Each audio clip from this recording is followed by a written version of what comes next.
सिद्धिभ्यः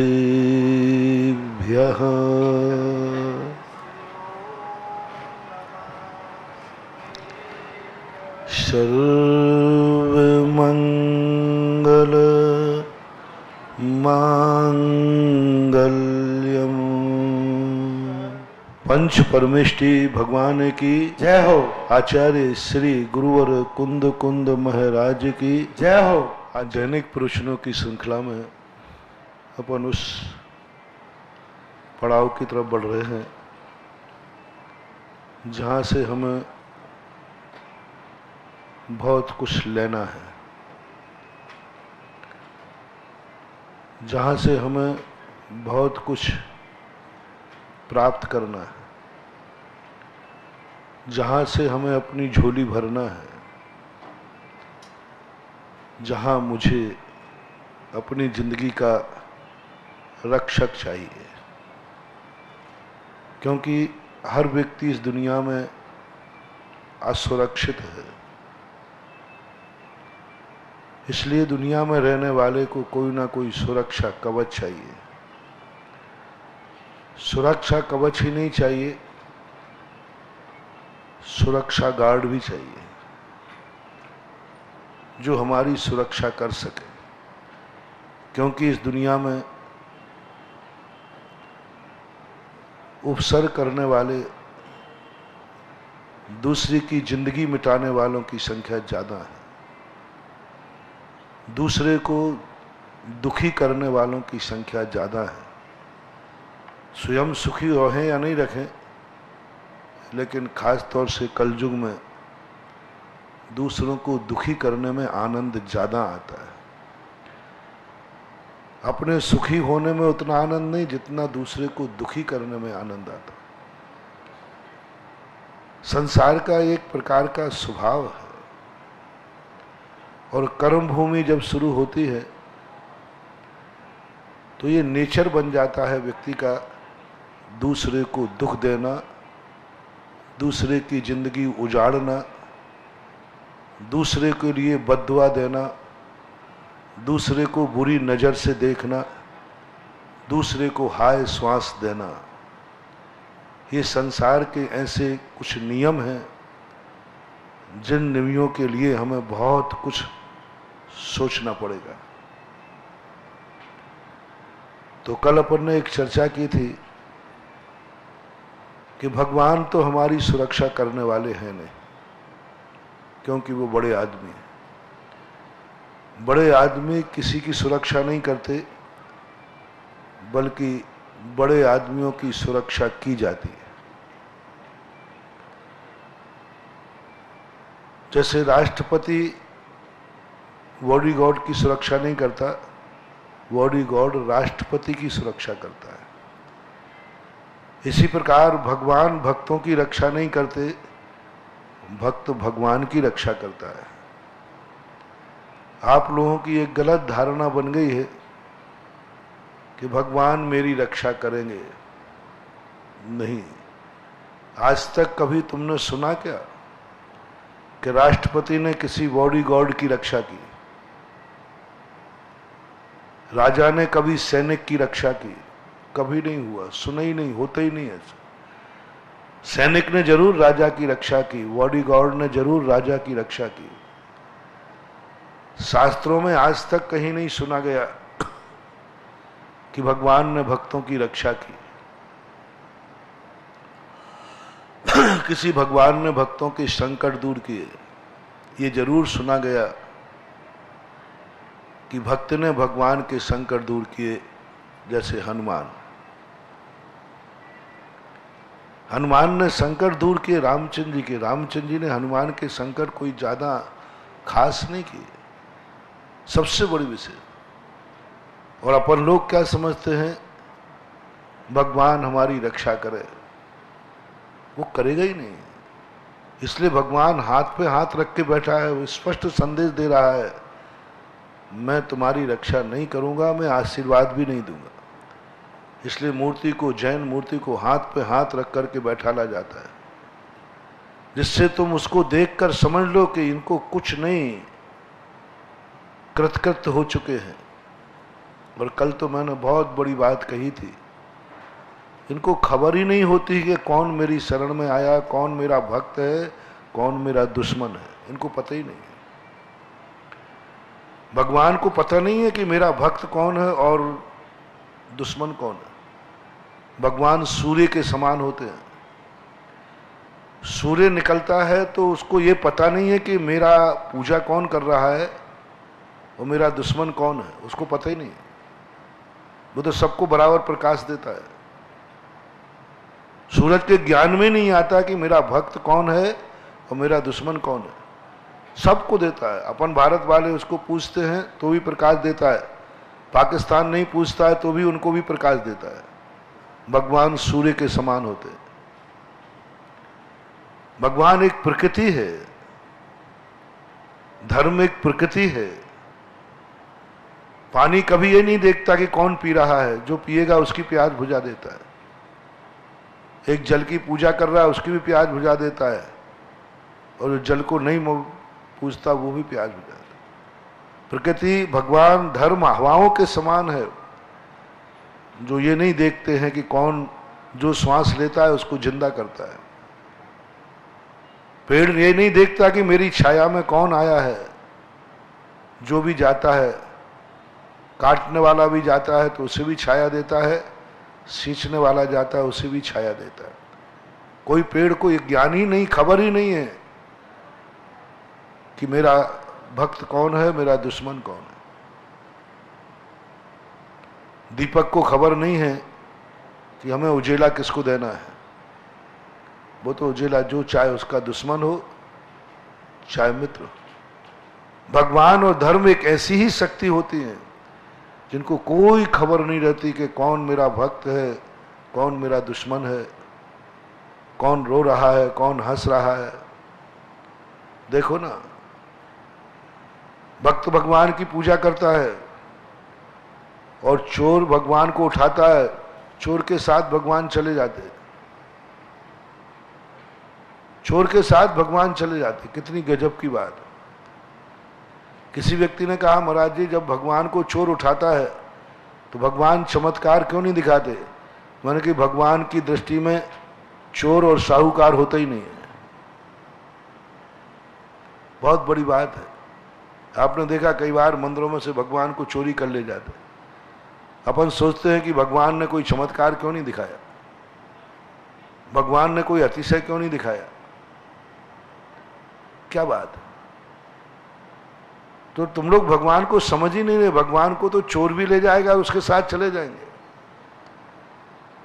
वो कहता है मुझे पता ही नहीं है कि चोर कौन है और भक्त कौन है,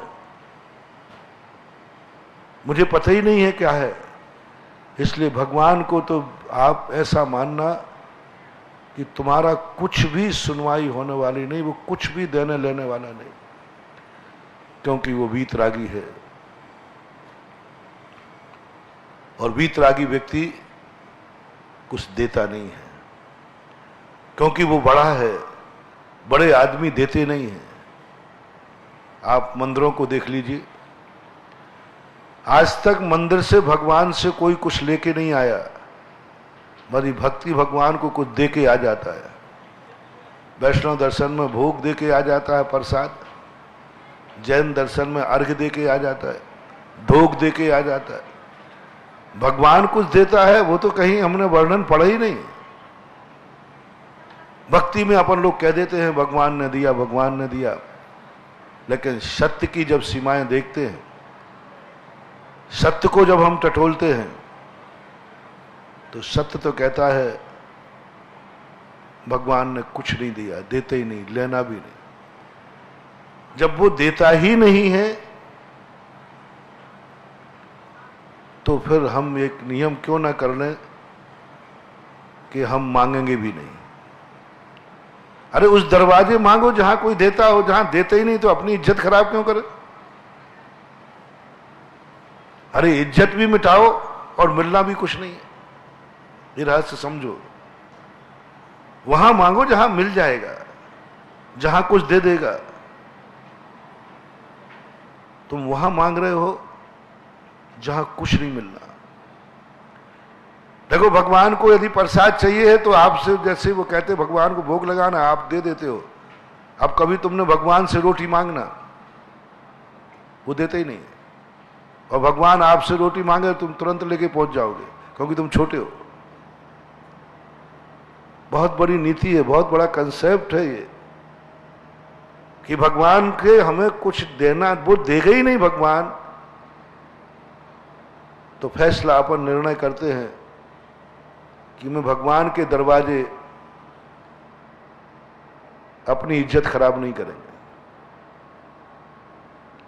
भगवान के दरवाजे अपनी इज्जत खराब नहीं करें, क्योंकि मिलना ही नहीं है तो इज्जत खराब क्यों करूं। पहला फैसला करो।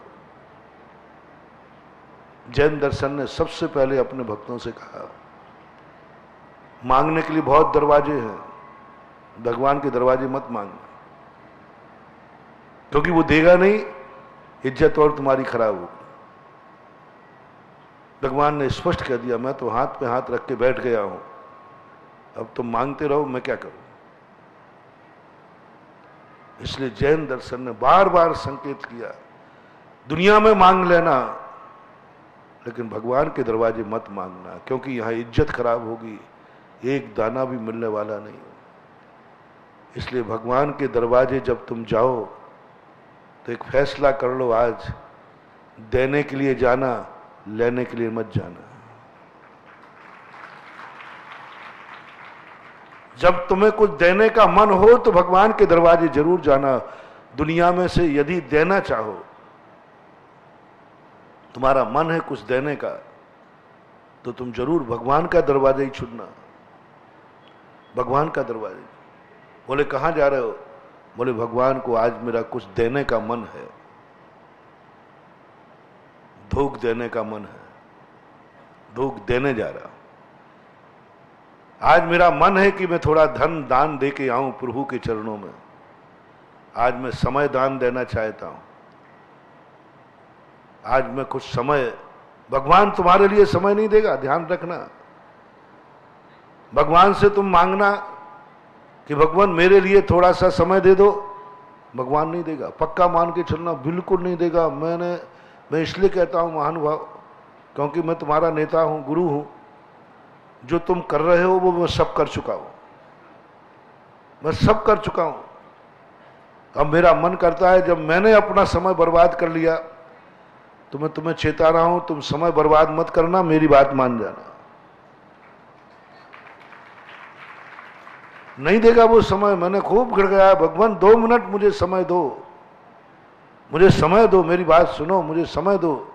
भगवान ने कहा, मेरे लिए, मेरे पास तेरे लिए कोई समय नहीं है। मेरे खुद के काम इतने हैं, मेरा खुद का अनंत चतुष्टय इतना है, मैं अपने कामों से फुर्सत नहीं हूं, तुझे क्या दूंगा।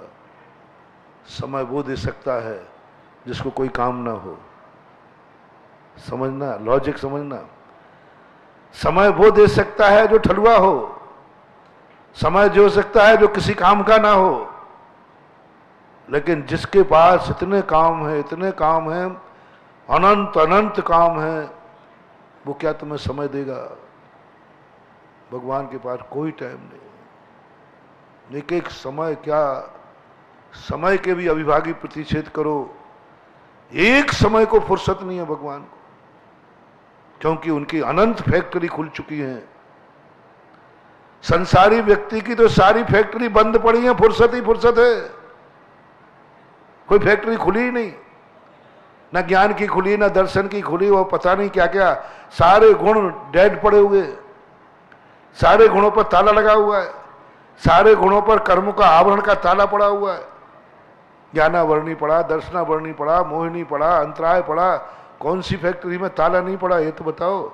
हर फैक्ट्री आत्मा की बैंक के ताले में जितने भी अपने आत्मा के गुण है ना, हर गुण पे जाओ, क्योंकि हमने हर गुण के ऊपर लोन ले रखा है, हर गुण के ऊपर लोन ले रखा है, कर्जा है हर गुण, और चुकाने की ताकत तो थी नहीं, है नहीं। कर्मों ने आकर के ताले डाल दिए, सब ताले डाल दिए। बस थोड़ा बहुत मिल जाता है कि खान खुराक चल जाती, थोड़ा बहुत मिल जाता है, थोड़ा क्षयोपशम है, थोड़ा सा है, काम चलाओ है, बस रोटी रोटी खाओ, बस इतना ही है। संपत्ति के मालिक नहीं बन सकता। सदमस्त व्यक्ति बस काम चलाओ जिंदगी के लिए मिल जाता है, वो किसी भी संपत्ति का मालिक नहीं, क्योंकि उसकी हर संपत्ति गिरवी रखी हुई है, हर संपत्ति बैंक में रखी हुई है, हर संपत्ति उसके पास कुछ भी नहीं है, सब रखा है। मालिक तुम हो, गिरवी की संपत्ति तुम्हारी है, लेकिन तुम्हारे उपभोग की नहीं है। अनंत शक्तियों के मालिक अपन हैं, लेकिन सब गिरवी रखा है। ज्ञान, ज्ञान ज्ञानावरणी कर्म के गिरवी रखा है, उसने ताला राख रखा है। वो कहता है इतने ही जान सकते, इससे ज्यादा नहीं, बस आगे देखो, बस इतने ही जानना, इससे जानने नहीं जानने देगा, वो ताला लगा देता है। सब तरफ दर्शनावरणी, इतना ही देखो जितना मैं दिखाऊंगा। छह उपशम थोड़ा सा खोल देता है, अपन देख लेते हैं, बाकी सब पे ताले लगा दे। हमारी अनंत शक्ति थी, उसने कहा बस चलने फिरने लायक हो, बस चलते फिरते रहो। हाँ, इतनी शक्ति है, दौड़ने की ताकत मत करना, थोड़ा बहुत कर लो, पूजा पाठ कर लो। आज तुम बाहुबली जैसे नहीं बैठ सकते हो। शक्ति नहीं, कर्म ने, अंतराय कर्म ने, वीर्यांतराय कर्म ने ताला लगा दिया। लाभांतराय का ताला, दानांतराय का ताला, भोगांतराय कुछ भी तो नहीं। जिस कर्म को उठाओ, जिस संपत्ति का चिंतन करो। जब शास्त्रों में अपन देखते हैं, पटवारी से जब अपन निकलवाते हैं जमीन जायदाद के कागज, तो जिस तरह आंख उठाते हैं वह सारी जमीन अपने नाम से है। देखना भाई, पटवारी से पूछा भैया कागज निकालना, तो उसने कहा साहब आप तो जिधर आंख उठाओ वहीं तुम्हारी जमीन है, जिधर आंख उठाओ वहीं तुम्हारी जमीन है, जहां तुम देखो वहीं तुम्हारी जमीन, सब तुम्हारे नाम, तुम्हारे बाप दादों के नाम, सब चढ़ी तुम्हारी जमीन है। और जैसे ही कब्जा करने गए तो तुरंत कहता है ये है लोन का कागज, आपने इस जमीन पर लोन ले रखा है, और लोन ले रखने का कारण है ये जमीन पर अब तुम्हारा नहीं, साहूकार का कब्जा है। कैसी दशा, जमीन के मालिक अपन और जमीन को बो रहा है साहूकार। दूर है संसारी प्राणी की यही दशा।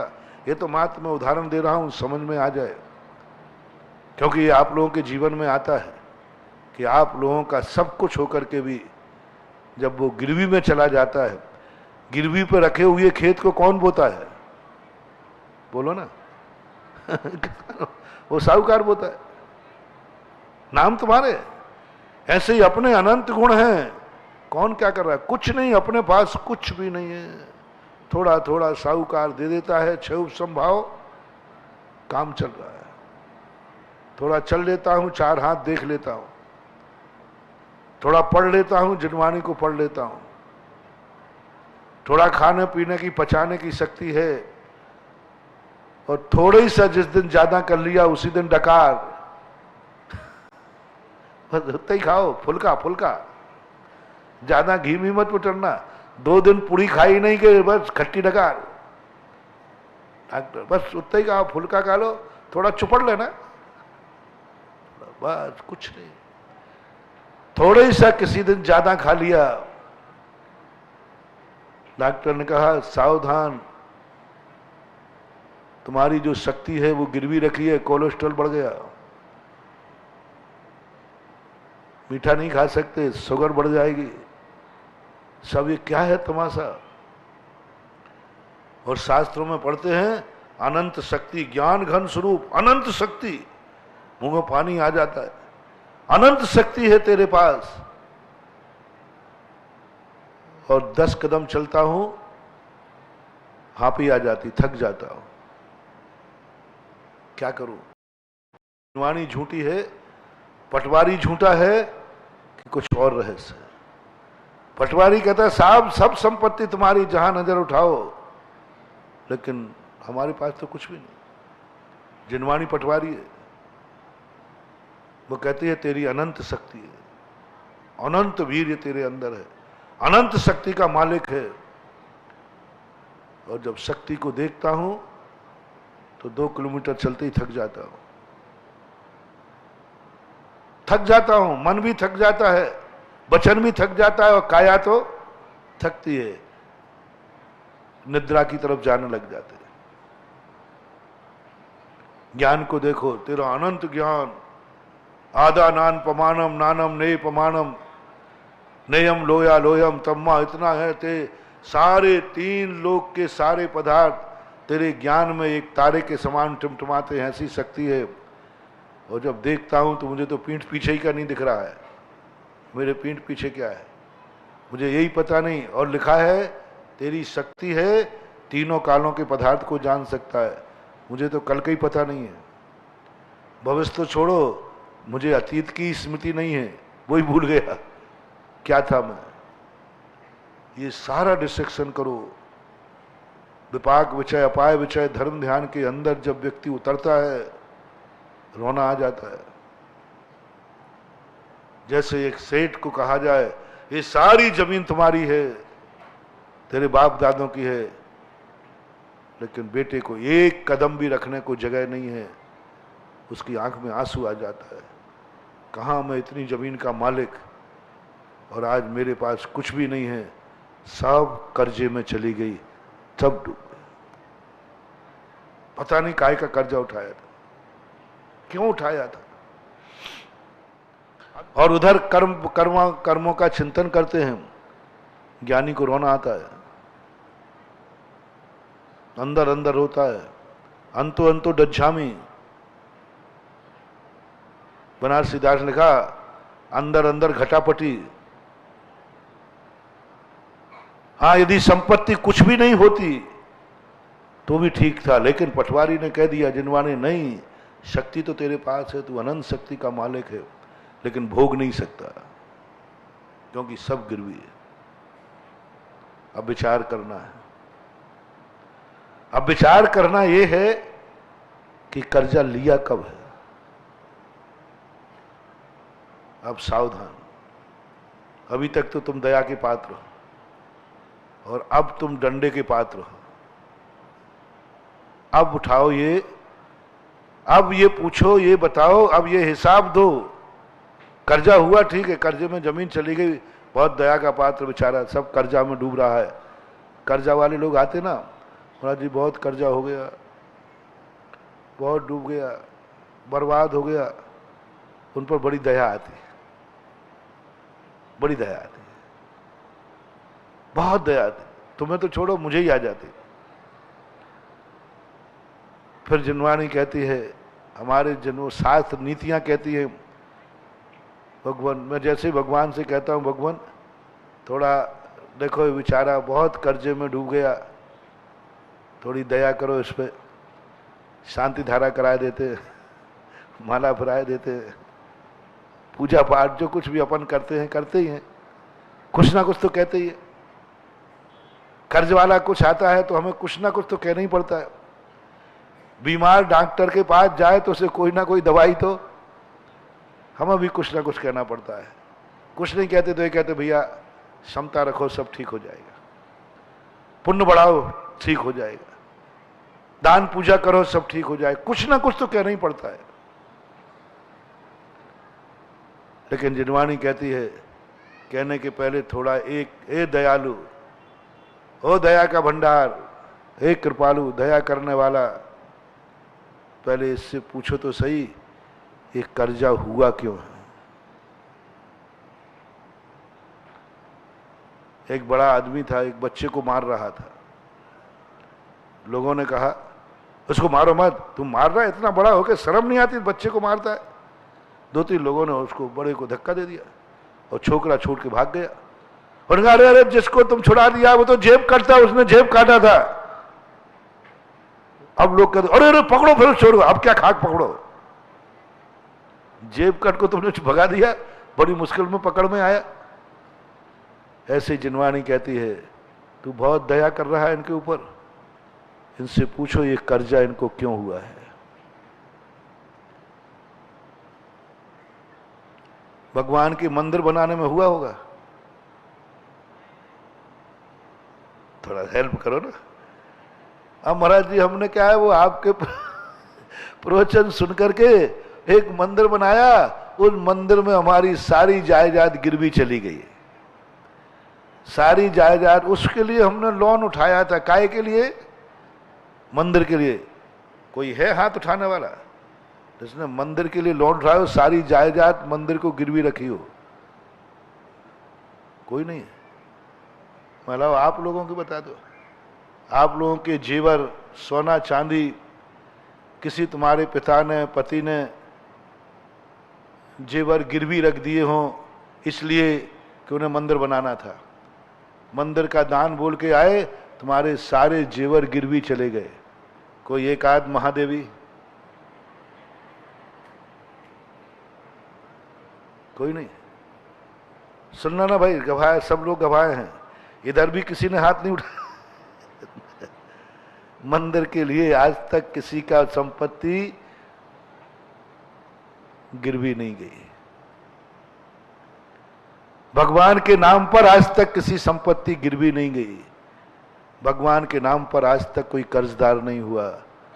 भगवान के नाम पर आज तक किसी को लोन नहीं उठाना पड़ा। नहीं,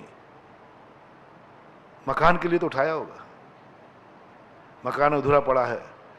आज तक कभी किसके मन में भाव आया कि मेरे क्षेत्र का मंदिर अधूरा पड़ा है, चलो भगवान तेरे लिए मैं लोन उठाता हूं? आहा, क्या बात है महानुभाव, क्या बात। प्रभु हैं तुम्हारे,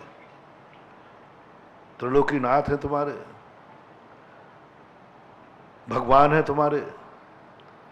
कभी भाव भी आया मंदिर के लिए मैं अपनी संपत्ति पर लोन लेता हूं? भगवान का मंदिर अधूरा पड़ा है, मेरे पास एक खेत पड़ा है, प्लाट पड़ा है, उस पर लोन लेता हूं। कमेटी से कहो मैं लोन लेकर देता हूं, मैं प्रभु का मंदिर अधूरा नहीं देखूंगा। लोन हो जाए, कर्ज हो जाए। आज तक किसी महिला ने कहा कि मंदिर अधूरा पड़ा है, बहुत दिन हो गए, लो मेरे जेवर कर गिरवी रखो, मंदिर पूरा करो। मंदिर पूरा हो करो, भगवान का मंदिर अधूरा नहीं रहेगा। मंदार भगवान खुले में बैठे, मंदार भगवान है और हम जेवर पहने, ये संभव नहीं होगा। ये पकड़ो जेवर, पूरे आभूषण, भगवान का मंदिर पूरा करो। प्रभु का मंदिर है, देवताओं का मंदिर भगवान का है, त्रिलोकीनाथ का है। आज तक किस महिला में ये भाव आया?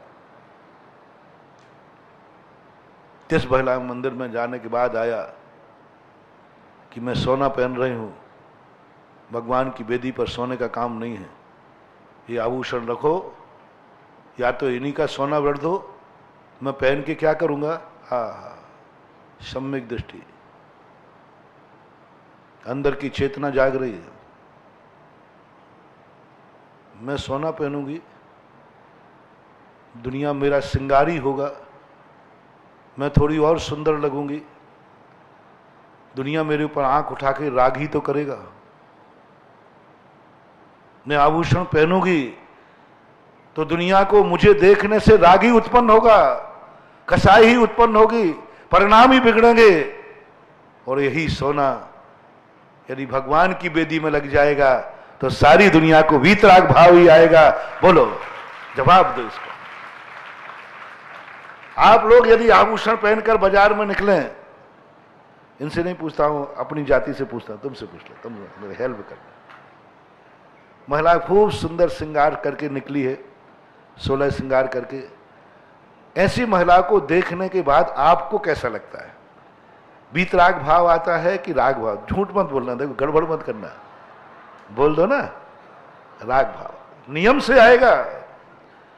श्रृंगार का रस ही है राग भाव। श्रृंगार एक अलंकार है, उसका जो भाव है राग पैदा करना, राग ही पैदा करेगा। कितना भी कुछ भी कर लो, यदि इसकी महिला ने श्रृंगार किया है तो राग ही पैदा होगा, वीतरागता कभी आ नहीं सकती। तो तुमने सोना पहना, तुमने एक व्यक्ति का परिणाम बिगाड़ा, एक व्यक्ति को लोभी किया। और एक व्यक्ति के परिणामों में विकृति आ गई तुम्हारे पहनने से। तुम्हारा शरीर के प्रति तो राग भाव हुआ ही, काय स्वहलास हमारे यहां शब्दों में कहा, क्योंकि तुमने सोना किस लिए पहना? बदरूप रखने के लिए कि स्वरूप रखने के लिए? मैं और सुंदर दिखूं, मुझे बता देना, मुझे थोड़ा मालूम नहीं इसलिए पूछ लेता हूं। आप लोगों ने कोई भी श्रृंगार किया है, जो सुंदरता तुम्हारे पास है उसको बढ़ाने के लिए किया है कि घटाने के लिए? बढ़ाने के लिए। तो एक तो आपका खुद का शरीर के प्रति राग भाव होना, और जिसने की देखा उसका भी राग भाव बढ़ा, दो पाप हुए। ज्ञानी कहता है भगवान की बेदी सूनी दिख रही है, भगवान की बेदी सूनी दिख रही है, मैं सोना पहन के क्या करूंगा? दूसरे रागी करेंगे, जाओ ये सोना भगवान की बेदी में जड़ दो। आप ये बताएं, आप लोग सभी दोनों मिलकर के भगवान की बेदी में सोना हुआ जड़ा हुआ देख करके आपको कौन सा भाव होता है? जल्दी बोलो। आनंद भाव उछलता है, ऐसा लगता है मूर्ति को देखती है। भगवान के ऊपर छत्र देखकर कैसा भाव आता है? कैसा भाव आता है? आनंद का। कभी राग भाव नहीं आता, कभी परिणाम नहीं बिगड़ते, एक आनंद की अनुभूति होती। भगवान के ऊपर छत्र चढ़ा है चौने का, और महिला के कानों में भी कनफूल लटक रहे हैं बड़े बड़े, उनको देखकर राग भाव आया, और प्रभु के ऊपर छत्र देखकर बीत राग भाव आया। लेकिन आज तक किसने ऐसा भाव करके दिया कि लो मेरे आभूषण ले जाओ, भगवान का छत्र बनेगा, भगवान की बेदी बनेगी, भगवान का स्वर्ण कलश चलेगा, XYZ जो भी आप करते हो। कितने लोगों ने इसमें अपने आभूषण गिरवी रखवा दिए, बिकवा दिए, और गिरवी रखवा दिए, बिकवा दिए, कोई नहीं, आप भी कोई। कितने लोग हैं जिन्होंने, कितने नगरों में हम जाते हैं, क्योंकि भगवान ने कहा इसलिए मैं आज हिसाब मांग रहा हूं, क्योंकि भगवान ने, हमने तुम्हारी फरियाद की तो उल्टे उन्होंने हमें एक कागज सौंप दिया। मैंने क्या फरियाद की कि भगवान हमारे लोग ये सब कर्जे में डूबे हैं, इनके ऊपर बहुत कर्जा है, सब संपत्ति कर्जे में है, थोड़ी दया करो। तो उन्होंने कहा, भगवान ने कहा अच्छा दयालु है, थोड़ा इनसे ये पूछ ले कि ये कर्जा हुआ क्यों है,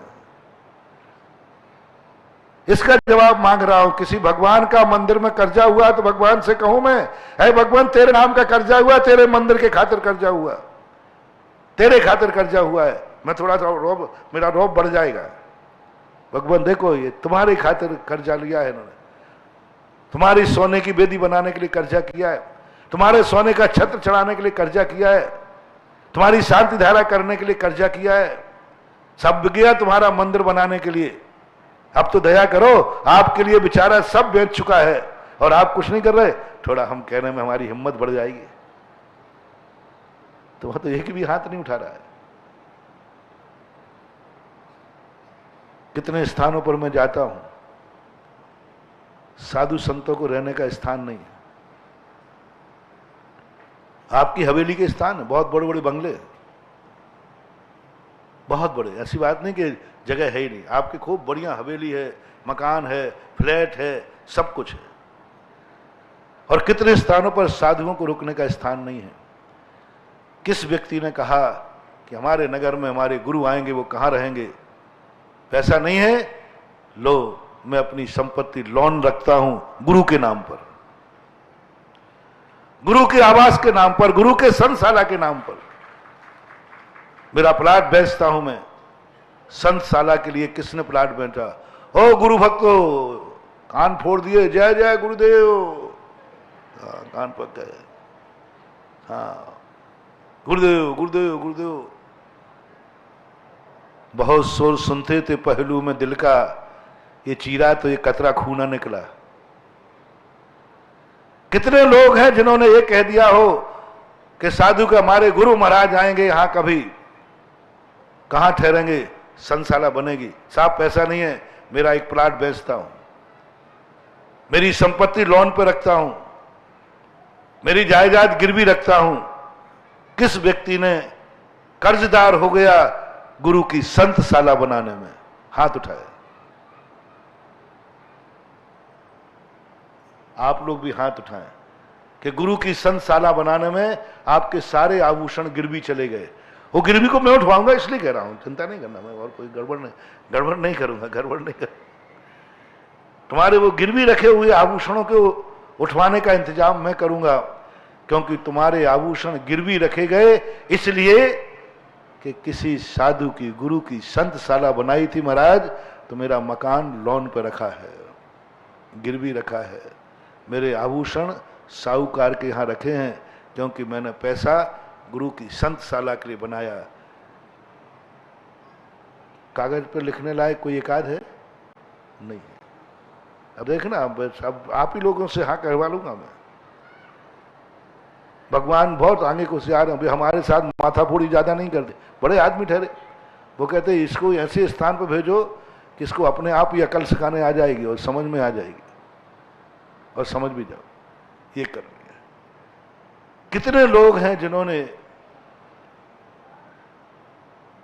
किसी गरीब की दवाई के लिए कर्ज उठाया। अब तो देवसाद गुरु आ गए ना, जिनवानी को ले लो। किसी ने किसी शास्त्र को छपाने के लिए कभी कर्जा लिया हो, किसी कार्य को छपाने के लिए अपने आभूषण गिरवी रख दिए हो कि नहीं, ये शास्त्र तो मैं छपाऊंगा, ये गुरु की वाणी तो मैं छपाऊंगा, ये जिनवाणी मैं छपाऊंगा। किसी ने कोई कर्जा नहीं लिया। ओके, आगे बढ़ू। अब आइए किसी गरीब के लिए, जो गरीब मर रहा था। एक मां निपुती हो रही थी, एक स्त्री विधवा हो रही थी, एक बच्चे अनाथ हो रहे थे। उसके लिए तुमने अपनी सारी जायदाद गिरवी रख दी, उसको बचा लिया। एक मां को, बेटे को बचा लिया, एक स्त्री के पति को बचा लिया, एक बच्चों के बाप को बचा लिया, अपनी जायदाद गिरवी रख करके। अपनी जायदाद नहीं, मेरी संपत्ति, मेरा मकान गिरवी रख दो, लेकिन एक मां का बेटा बचना चाहिए, एक स्त्री का पति बनना चाहिए, एक बेटों का बाप बचना चाहिए। परिणाम भी कब आया? मेरा मकान गिरवी रख दीजिए, मेरा प्लाट बेच दीजिए। आपको कब आया, कब आया ये भाव कि मेरे आभूषण एक बेटे को बचाएंगे? ले जाओ ये आभूषण। मैं जिस नगर में रहती हूं, उस नगर की कोई मां निपुती नहीं होगी, कोई स्त्री विधवा नहीं होगी, कोई बच्चे अनाथ नहीं होंगे। जब तक मेरे पास 1 तोला भी सोना है, तब तक मैं उसको ऐसा नहीं होने दूंगी। इस नगर को मैं रहती हूं। दक्षिण में एक हुई, अभी बम्बे करके कोई है एक, उसने ऐसा नियम लिया था, मेरे जीते जी मेरे नगर में नहीं, कोई बिना दवाई के नहीं मरेगा। मरना तो है ही, मरने को तो कोई रोक नहीं सकते अपन, लेकिन इलाज है। 1 तोला भी सोना मेरे पास है, 1 रुपया भी मेरे पास है, तब तक मैं अपनी जिंदगी में, मैं अपने नगर में किसी मां को निपुती नहीं होने दूंगा, किसी स्त्री को विधवा नहीं होने दूंगा, किसी के बच्चों को अनाथ नहीं होने दूंगा, घर नहीं उजड़ने दूंगा। क्या है आज एक कोई नारी जिसने अपने आभूषण गिरवी रख दिए हो किसी मां के बेटे को बचाने के लिए, किसी स्त्री के पति को बचाने के लिए, किसी बच्चों के बाप को बचाने के लिए? बाप के साथ मां ले लेना, XYZ। कभी भाव आया क्या? इसके लिए कभी कर्जा हुआ हो तो हम भगवान से कह सकते हैं, भगवान ये कर्जदार हो गई है, सब कुछ इसका कर्जे में चला गया।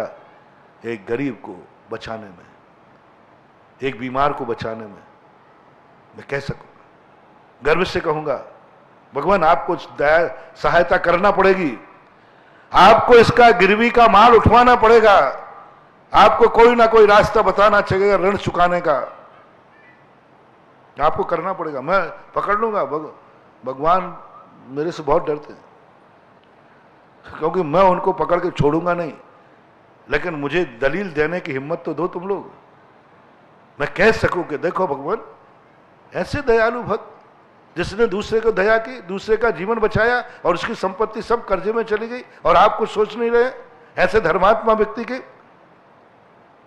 एक महिला भी नहीं, एक पुरुष भी नहीं, पुरुष भी नहीं, दूसरे लोग तो कौन व्यक्ति है जिनने किसी गरीबों पर, पुण्यहीनों पर दया की? कौन व्यक्ति है जिसने गरीबी की झोपड़ी बनाने के लिए, हम ऋण की तो बात दूर कहें, एडजस्टिंग में पड़ा हुआ प्लाट भी बेच दिया हो? हमारे यहां तो एडजस्टिंग में पड़ा हुआ है, एक गरीब की झोपड़ी बनेगी, 10 झोपड़ियां बनाऊंगा बैठ करके, भाव भी नहीं आया, परिणाम भी नहीं आया। कितने लोगों को गाय कटने जाती है, गाय का दूध पीने के लिए मुंह बाके बैठे हो। गाय के दूध के लिए क्या क्या नहीं करते आप लोग, गाय का, भैंस का। क्या कभी किसी ने कहा कट्टी का जाने वाली गायों को, पशुओं की मैं रक्षा करूंगा, उसके लिए मेरी संपत्ति बिकती है तो बिक जाए। आपको दूध मिला है, आपने दूध पिया, आपके बाप ने दूध किया, आपके बेटे ने दूध पिया, सब पी रहे, आपके गुरु दूध पी रहे, सब लोग पी रहे उस गाय का दूध, भैंस का दूध। क्या कभी जब वो कटने जा रही थी तुमने बचाने का भाव किया? बचाने के लिए पैसा लगेगा, तुम्हारे मन में भाव आया गौशाला खुलेगी, गांव की गाय गांव की नगर की सीमा में मरेगी। 21 गांवों को गोद लिया था उसने, और आज सारे भारत को संदेशा दे रहा हूं। हर नगर, हर गांव वाले बैठ करके मीटिंग कर ले में, अपने नगर की गाय नगर के बाहर नहीं बिकेगी जिसका हमने दूध पिया है। हम दूसरे की गाय की बात नहीं कर रहा हूं, भैंस हो, गाय हो, बकरी हो, जिसका मैंने और मेरे बच्चों ने, मेरे परिवार ने दूध पिया है, जिस गाय का दूध मैंने गुरुदेव को भी पिलाया है, आहा महान हुआ, उस गाय को बचाने की बात कर रहा हूं और भैंस को बचाने की बात कर रहा हूं मैं।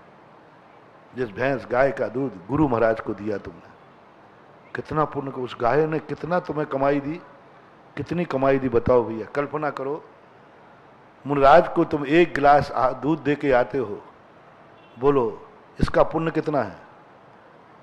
थोड़ा बोलो ना जल्दी, कितना पुण्य, कितना आनंद। उस घी का दूध बना के, दही बना के देते हो, कितना पुण्य। और दही से घी निकाल कर गुरु को खिलाते हो, गुरु को घी खिलाया, दूध खिलाया, दही खिलाया, पुण्य का भंडार भरा, आनंद आ गया, मजा आ गया। और भंडार की तो अपरंपार। पूज्यवर पद्मनंदी महाराज कहते हैं, 1 गिलास जब श्रावक कोई भी चीज साधु को देता है, आहार दान सबसे श्रेष्ठ क्यों कहा गया? क्योंकि तुम्हारा दिया हुआ आहार साधु के शरीर में खून बनता है, हड्डी चमड़ी बनता है, जो आत्मा के साथ सबसे ज्यादा निकट। 12 तप कहे उन्होंने, मुनि व्रत कहा कि श्रावक आहार नहीं दे रहा है, साक्षात मुनि व्रत दे रहा है। काया राखे धर्म, 12 तप दे रहा है। जब तुम 1 गिलास देते हो, वो रोटी नहीं है महान हुआ, 12 तप है, मुनि व्रत है। आज जो मैं बोल रहा हूं, प्रवचन दे रहा हूं, ये उसके खाते जा रहा है भाग जिसने कल आहार कराया था, उसके बल पे बोल रहा हूं। अब देखो, एक रोटी देखो, एक आहार देखो, एक आहार दान तुम्हारा मुझे मुनि व्रत पे कायम रखा है। वे 4000 साधु भ्रष्ट किस लिए हुए थे? ऋषभदेव के समय, ठंड के कारण नहीं, गर्मी के कारण नहीं, मच्छरों के कारण नहीं, संयम के कारण नहीं, मां भूख और प्यास के कारण। 4000 साधु भ्रष्ट हो गए। आज जो हमारा शरीर है, बहुत बड़ी बात है। मानो साधु है तो क्या कर लेगा? आहार पानी बंद करा दो, कितने दिन जिएगा? 4 दिन, 8 दिन, 15 दिन, प्रवचन बंद हो जाएंगे। बोलो भाई, मैं अन्न जल ग्रहण छोड़ दूं, कितने दिन प्रवचन कर पाऊंगा? बोलो, थोड़ा हैकड़ी करके करूंगा, कितने दिन बोलो ना, कितने दिन कर पाऊंगा? 2 दिन, 4 दिन, 8 दिन, 10 दिन, बस और क्या करेंगे? अंत में गला अपने आप। आज जो हम दहाड़ दहाड़ करके प्रवचन सुना रहे हैं, ये किसकी बल पर है? वो 1 गिलास पानी और 2 रोटियों के बल पर है। गले की जो आवाज निकल रही है वो आहार दान के ऊपर से निकल रही है। आहार दान लेता देते हो तुम, तो इसलिए बोल पा रहा हूं। आज लाखों लोगों की जो कल्याण हो रहा है, लाखों लोग जो सुन रहे हैं, ये तुम्हारे जो ग्रास जो आपने दिए हैं उसकी ताकत है, आत्मा की ताकत नहीं। आत्मा की ताकत नहीं है। आत्मा की ताकत होती केवल ज्ञानी के पास। हमारे पास तो रोटियों की ताकत है। सुन रहे हो ना? हमारे पास आत्मा की ताकत नहीं है। आत्मा की ताकत 10 दिन की है और रोटियों की ताकत जिंदगी भर के लिए। जब तक आयु खत्म नहीं हुआ तब तक बोलते हैं। यानी आप देखो, आपकी वो दूध, आपका वो घी, आपका वो दही, आपके सब मुझे इतने प्रवचन करा रहा है। मैं आज जीवों को देख पा रहा हूं, आंखों में ज्योति है। आपका दूध घी खाता हूं इसलिए आंखों में ज्योति है, आज शरीर में ताकत है। बोलो, इतना बड़ा पुण्य कमाने का मौका उस गाय की भैंस के दूध ने दिया कि तुम्हारे गुरु जिंदा हैं, तुम्हारे गुरु प्रवचन दे रहे हैं, तुम्हारे गुरु तुम्हें आशीर्वाद दे रहे हैं, तुम्हारे गुरु तुम्हारी शांति धारा करा रहे हैं। तुम्हारे गुरु, आप अपने गुरु की कल्पना कर लो, तुम्हारे गुरु की कीमत कितनी है? बोलो भैया, माता, गुरु की कीमत कितनी है? हैं? और जिस दिन तुम्हारा ये सब कुछ अन्न पानी बंद हो जाएगा, उसी दिन गुरु चला जाएगा। तो एक गाय और एक भैंस ने कितना उपकार किया, तुम्हारे गुरु को जिंदा रखा। तुम्हारे गुरु को, गाय का गुरु नहीं हूं मैं। बोलो, मैं पशुओं का गुरु हूं कि तुम्हारा? बोलते नहीं हो।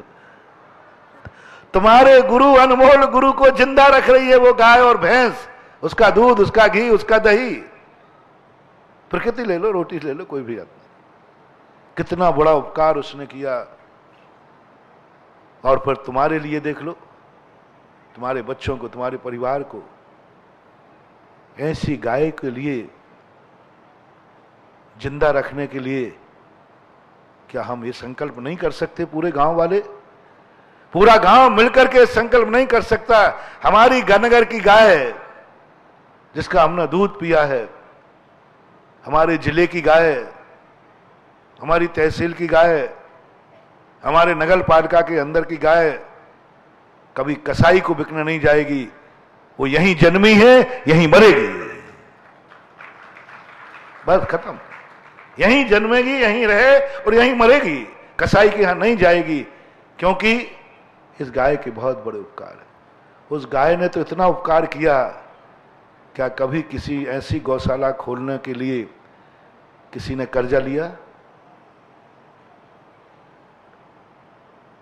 कर्जा लिया? एक गाय भैंस को बचाने के लिए कर्जा लिया कि नहीं, मैं अपना मकान बेचता हूं, मैं अपना गिरवी रखता हूं, मैं बैंक से लोन उठाता हूं अपनी संपत्ति पर। बोले किस लिए? बोले गौशाला के लिए। गौशाला, गाय को बचाना है, उपकारी है हमारी गाय। भैंस को बचाना, उपकारी है हमारी भैंस। गाय और भैंस अपने लिए जिंदा नहीं है रे, वो अपन लोगों को जिंदा है। वो तो अपने बेटे का भी दूध तुम्हें दे देती है। गाय और भैंस इसलिए नीति बना दी, परोपकाराय दुहंति गावः, एक नीति है। परोपकाराय दुहंति गावः, गाय को मात कुछ भी मिलने वाला नहीं, लेकिन वो दूध देती है परोपकार के लिए। गाय कभी अपना खुद का दूध नहीं पीती, दूसरों को पिलाती। ऐसी गाय को बचाने के लिए किसने कर्ज लिया और कौन कर्जदार हुआ? उसका लोन मैं चुकवाऊंगा। उसके आभूषण, यदि किसी गौशाला खोलने में तुम्हारे आभूषण चले गए हों तो उसके लिए मैं भगवान से रास्ता मांगूंगा, भगवान रास्ता बचाओ। एक मां ने अपने आभूषण गायों की रक्षा के लिए कट्टी खाने से ट्रक पकड़ा गया। उनकी रक्षा के लिए एक माँ ने अपने आभूषण, अपना मंगलसूत्र गिरवी रख दिया। मंगलसूत्र रख दिया। प्रभु सोचो सोचो, आप विचार करो, मंगलसूत्र इसकी जिंदगी का सुहाग है, सगुन है, लेकिन इसको इतनी दया आई कि गायशाला के लिए उसने मंगलसूत्र गिरवी रख दिया। भगवान उठवाओ इसका मंगलसूत्र, करुणा के लिए रखा है। नोट करूं? नहीं, कोई जवाब नहीं, कोई जवाब नहीं। कोई ने कर्जा गौशालाओं के लिए नहीं लिया। अब कर्जा लिया है तो किसके लिए लिया है? कहां से शुरू करूं? अब ये तो 3-4 चीजें तो हो गई, इसके लिए तो कर्जा नहीं कोई। बिजोलिया में हो, बिजोलिया के बनियों लोग, आज तो वहां समिति की बैठक है। हाँ, भारतवर्षीय महिलाएं आई हैं। हो महिलाओं, इन 3 के लिए तो कर्जा नहीं है ना? हाँ, बहुत महिलाएं, हजारों महिलाएं हैं आज तो। हो माताओं, इनके लिए तो कर्जा नहीं। भगवान के निमित्त से, गुरु के निमित्त से, किसी तीर्थ क्षेत्र के निमित्त से, किसी गरीब की दवाई के निमित्त से, औषधि के निमित्त से, किसी गाय भैंस को बचाने के निमित्त से, इनके लिए तो किसी पे कर्जा नहीं है। एक बार फिर पूछ लेता हूं, लाइट से कम दिखता है? कोई नहीं, कोई नहीं, कोई नहीं। अब कर्जा तो है, लोगों में कर्जा तो देखा जाता है ही बहुत होता है। अब कहां से शुरू करूं? काय का कर्जा है? कितने % निकाल दूं जिनका नशे के कारण कर्जा है? पूरे भारत की, जैनियों की नहीं कह रहा हूं, जो नशे के कारण से कर्ज में डूबे हैं। स्मैक, शराब, जो भी नशे होते हैं, गुटखा, तंबाकू आदि, कोई भी नशे होते, कितनों के कितने % निकाल दूं भारत देश में जो अपना पैसा इनमें खर्च कर देते हैं? मजदूर वर्ग तो पूरा 60-70% हो जाएगा मजदूर, जो अपने पैसे इसी में, और कर्ज और लेते हैं। उनके पास बीड़ी सिगरेट को पैसा है, बच्चे को पढ़ाने के लिए पैसा नहीं है। मैंने खुद डिसेक्शन किया है। मैंने मजदूरों के बच्चों को कब मेहनत करते देखा, बकरी चराते हुए देखा। ज्ञानोदय तीर्थ क्षेत्र में एक बार मैं पीछे शौच के लिए गया, एक छोटा सा बच्चा बकरी चरा रहा था। मैंने कहा बेटा स्कूल नहीं गए? बोले नहीं महाराज जी, हमारे पास स्कूल में फीस ही नहीं है, पढ़ने को किताब ही नहीं है। और उसका बाप, उसकी माँ, उसका परिवार सब क्षेत्र पे ही। मैंने कहा बेटा कहाँ मजदूरी करते? बोले महाराज जी आपके ही क्षेत्र में काम कर रहे हैं। मैंने उनको बुला के पूछा, मैंने कहा भैया कितनी मजदूरी है? सारी मजदूरी बताई। मैंने कहा भैया इतनी मजदूरी में तो बच्चा पढ़ सकता है? बोले नहीं।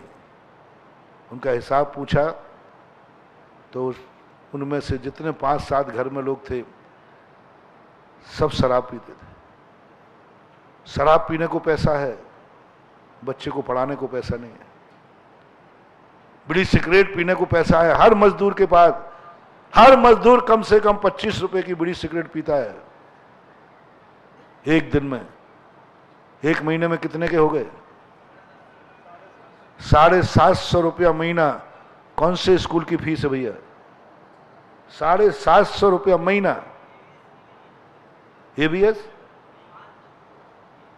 750 रुपये महीने में वो मजदूर अपने बच्चे को ये भी स्कूल से भी और अच्छे स्कूल में पढ़ा सकता है। मात्र पेट की रोटी काट के नहीं, मात्र बीड़ी सिगरेट धुआं उड़ाना बंद कर दे तो हर बच्चे की पढ़ाई हो सकती है। मैं और कुछ नहीं काट रहा हूं, पेट की रोटी काट के बच्चे को नहीं पढ़ाना। मात्र धुआं उड़ा रहा है हर मजदूर, बीड़ी सिगरेट में 50, 700, 800, 1000 रुपया महीना कमा रहा है, लेकिन बच्चे को किताब खरीदने को पैसा नहीं, बच्चे को ड्रेस के पैसा नहीं। पहले मुझे बड़ी दया आती थी। मैंने कहा ना कि मैं बहुत ओल्ड आदमी हूँ, बहुत ओल्ड, मेरे बहुत सब कुछ देख चुका हूँ दुनिया में।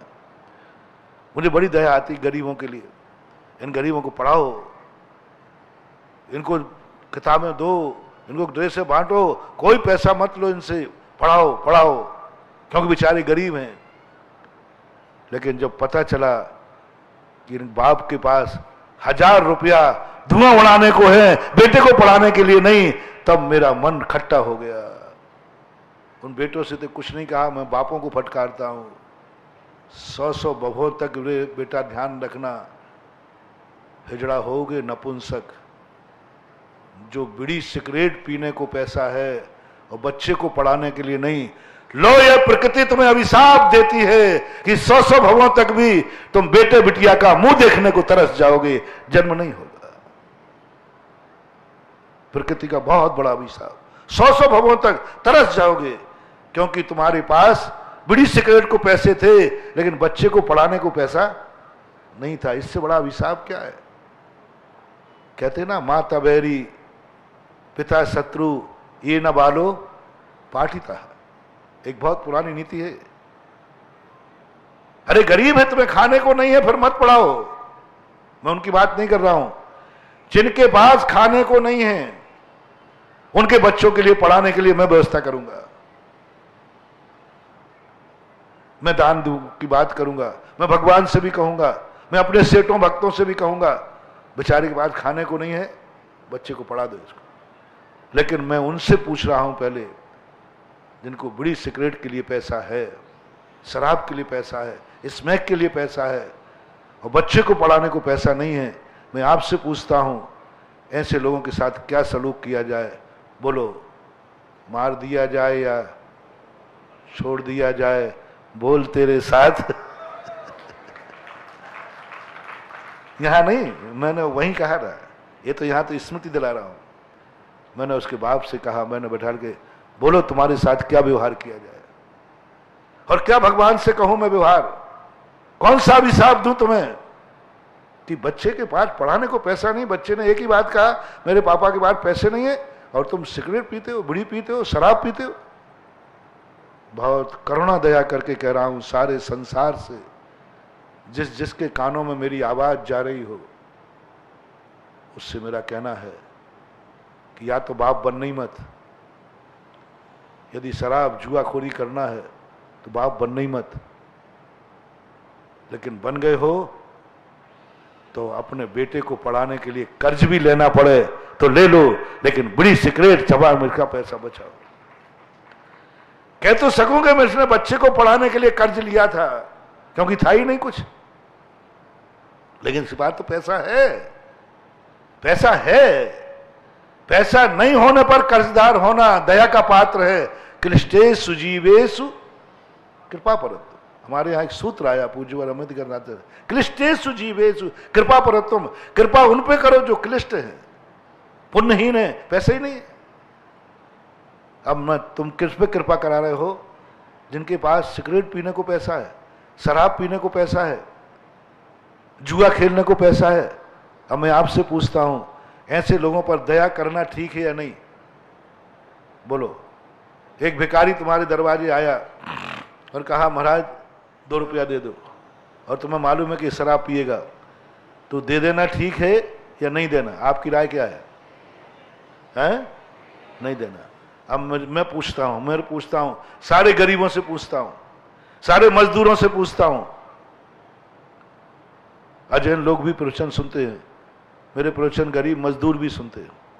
कई मजदूर भी मेरे पास आते, महाराज जी मैं आपका प्रवचन सुनता हूं, दिन में नहीं सुन पाता हूं, लेकिन बाद में वो कुछ आता ना उसमें, यूट्यूब आदि में कहीं में बोलोगे, वो भी सुनेंगे। उन सब से मेरा कहना है, अब मैं क्या करूं?